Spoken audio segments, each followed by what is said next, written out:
Want to know how to use the string and character data type in Java? Well, in this video, I'm going to explain you thoroughly how to simply work with text and characters that is all available in Java. So let's get straight to it. So strings and characters are like your go-to data types. A string simply holds multiple characters, basically a word or sentence, and a character holds a single character. So in this example, we create a string called greeting. So right here you can see string greeting, and we have typed in as hello Manus. So string is what defines this hello text right here, or the word itself.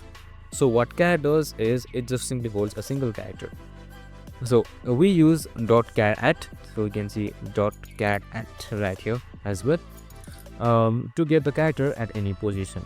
So here the first and last characters. Notice the last character uses a length -1.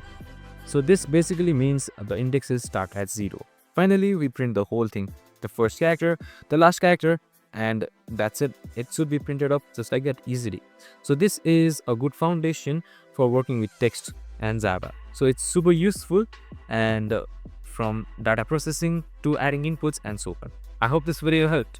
If it did, make sure to like, subscribe, and tune in with us for more of these videos. See you in the next one.